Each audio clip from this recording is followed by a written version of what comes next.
یا ایہا الذین آمنوا، اے ایمان والو، اللہ کا پیغام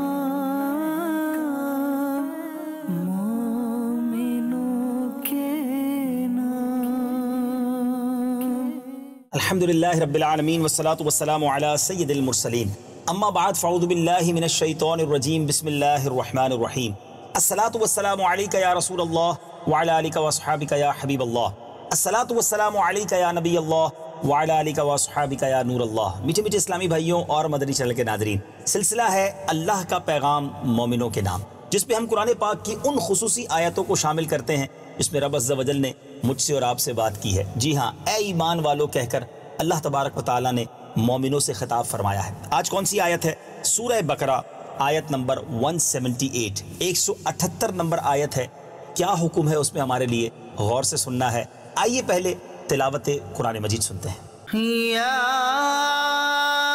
ایہا الذین آمنوا کتب علیکم القصاص فی القتل، الحر بالحر والعبد بالعبد والأنثى بالأنثى، فمن عفي له من أخيه شيء فاتباع بالمعروف وأداء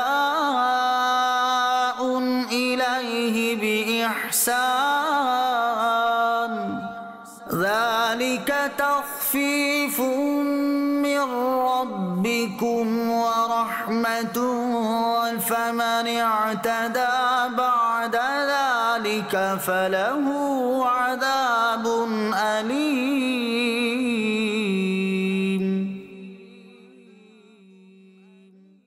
ترجمہ کنز العرفان۔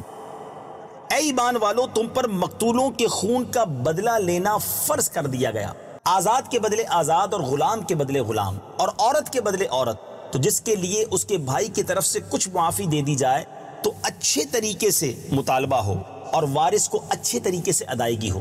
یہ تمہارے رب کی طرف سے آسانی اور رحمت ہے، تو اس کے بعد جو زیادتی کرے اس کے لیے دردناک عذاب ہے۔ اب آئیے تفسیر صراط الجنان سے چند مدنی پھول پیش کرتا ہوں۔ کتب علیکم القصاص فی القتلى، تم پر مقتولوں کے خون کا بدلہ لینا فرض کر دیا گیا۔ تفسیر صراط الجنان میں ہے، یہ آیت اوس اور خزرج کے بارے میں نازل ہوئی۔ ان میں سے ایک قبیلہ دوسرے سے قوت، تعداد، مال و شرف میں زیادہ تھا۔ اس نے قسم کھائی تھی کہ وہ اپنے غلام کے بدلے دوسرے قبیلے کے آزاد کو، اور عورت کے بدلے مرد کو، اور ایک کے بدلے دو کو قتل کرے گا۔ زمانہ جاہلیت میں لوگ اس قسم کی زیادتیوں کے عادی تھے۔ عہد اسلام میں یہ معاملہ نبی پاک صلی اللہ تعالی علیہ وسلم کی خدمت میں پیش ہوا تو یہ آیت نازل ہوئی اور عدل و مساوات کا حکم دیا گیا۔ اس پر وہ لوگ راضی ہوئے۔ قرآن کریم میں قصاص کا مسئلہ کئی آیتوں میں بیان ہوا ہے۔ اس آیت میں قصاص اور معافی دونوں مسئلے ہیں، اور اللہ تعالیٰ کے اس احسان کا بیان ہے کہ اس نے اپنے بندوں کو قصاص اور معافی میں اختیار دیا ہے۔ اس آیت مبارکہ اور اس کے شان نزول سے اسلام کی نظر میں خون انسان کی حرمت کا بھی علم ہوتا ہے۔ خلاصہ کلام یہ ہوا کہ قتل عمد کی صورت میں قاتل پر قصاص واجب ہے، خواہ اس نے آزاد کو قتل کیا ہو یا غلام کو، مرد کو قتل کیا ہو یا عورت کو، کیونکہ آیت میں قتلا کا لفظ جو قتیل کی جمع ہے وہ سب کو شامل ہے۔ البتہ کچھ افراد اس حکم سے مستثنیٰ ہیں جس کی تفصیل فقہی کتابوں میں دیکھی جا سکتی ہے۔ نیز اس آیت میں یہ بھی بتایا گیا کہ جو قتل کرے گا وہی قتل کیا جائے گا، خواہ وہ آزاد ہو یا غلام، مرد ہو یا عورت، اور زمانہ جاہلیت کی طرح نہیں کیا جائے گا۔ ان میں رائج کیا تھا؟ ان میں رائج یہ تھا کہ آزادوں میں لڑائی ہوئی تو وہ ایک کے بدلے دو کو قتل کرتے، غلاموں میں ہوتی تو بجائے غلام کے آزاد کو مارتے، عورتوں میں ہوتی تو عورت کے بدلے مرد کو قتل کرتے، اور محض قاتل کے قتل پر اکتفا نہ کرتے بلکہ بعض اوقات بہت بڑی تعداد میں قتل و غارت گری کا سلسلہ جاری رکھتے۔ ان سب چیزوں سے منع کر دیا گیا۔ آگے قرآن میں فرمایا فَمَنْ عُفِيَ لَهُ مِنْ أَخِيهِ شَيْءٌ، تو جس کے لیے اس کے بھائی کی طرف سے کچھ معافی دے دی جائے۔ تفسیر صراط الجنان میں ہے، اس کا معنی یہ ہے کہ جس قاتل کو مقتول کے اولیاء کچھ معاف کرے، جیسے مال کے بدلے معاف کرنے کا کہیں، تو یہاں قاتل اور اولیاء مقتول یعنی مقتول کے جو رشتہ دار ہیں، مقتول کے جو ولی ہیں، دونوں کو اچھا طریقہ اختیار کرنے کا فرمایا گیا ہے۔ مقتول کے اولیاء سے فرمایا گیا کہ اچھے انداز میں مطالبہ کریں، شدت و سختی نہ کریں، اور قاتل سے فرمایا گیا کہ وہ خون بہا کی ادائیگی میں اچھا طریقہ اختیار کرے۔ آیت میں قاتل اور مقتول کے وارث کو بھائی کہا گیا۔ اس سے یہ بھی معلوم ہوا کہ قتل اگرچہ بڑا گناہ ہے مگر اس سے ایمانی بھائی چارہ ختم نہیں ہوتا۔ اس میں خارجیوں کے مذہب کی تردید ہے جو کبیرہ گناہ کے مرتکب کو کافر کہتے ہیں۔ اہل سنت کا عقیدہ یہ ہے کہ گناہ کبیرہ کرنے والا، گناہ کبیرہ کا مرتکب فاسق ہوتا ہے، کافر نہیں۔ قصاص سے متعلق دو اہم مسائل۔ نمبر ایک، مقتول کے ولی کو اختیار ہے کہ خواہ قاتل کو بغیر عوض معاف کر دے یا مال پر صلح کرے، اور اگر وہ اس پر راضی نہ ہو اور قصاص چاہے تو قصاص ہی فرض رہے گا۔ نمبر دو، اگر مال پر صلح کرے تو قصاص ساقط ہو جاتا ہے اور مال واجب ہوتا ہے۔ مزید تفصیلات کے لیے باہر شریعت حصہ 17 کا مطالعہ فرمائیں۔ آگے قرآن نے ارشاد فرمایا فَمَنِ اعْتَدَى بَعْدَ ذَلِكَ، تو جو اس کے بعد زیادتی کرے، تفسیر صراط الجنان میں ہے، یعنی دستور جاہلیت کے مطابق غیر قاتل کو قتل کرے یا دیت قبول کرنے اور معاف کرنے کے بعد قتل کرے تو اس کے لیے دردناک عذاب ہے۔ مدنی چینل کے ناظرین، تفسیر صراط الجنان کے مدنی پھول تو پورے ہوئے، مگر اس آیت سے ہمیں بہت کچھ سیکھنے کو ملتا ہے۔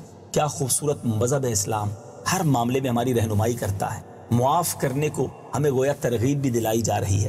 اللہ تعالیٰ مجھے اور آپ کو معاف کرنے والا جذبہ بھی عطا فرمائے۔ مشکلات انسان کی زندگی میں آتی ہیں، کوئی ہمارے ساتھ ظلم کرے، اچھا طریقہ تو یہ ہے اللہ کی رضا کے لیے اسے معاف کر دیا جائے۔ مجھے وہ حدیث پاک یاد آ رہی ہے جس کا مضمون ہے کہ جو شخص یہ چاہتا ہے، نبی پاک علیہ الصلوۃ والسلام نے فرمایا، جو شخص یہ چاہتا ہے کہ اس کا حساب قیامت کے دن آسانی سے لیا جائے اور اللہ اس کو جنت میں گھر عطا فرمائے، ان تین چیزوں کو اختیار کرے۔ نمبر ایک، جو تمہیں محروم کرے تم اسے عطا کرو، جو تم سے قطع تعلق کرے تم اس سے جوڑو، اور جو تم پر ظلم کرے تم اسے معاف کر دو۔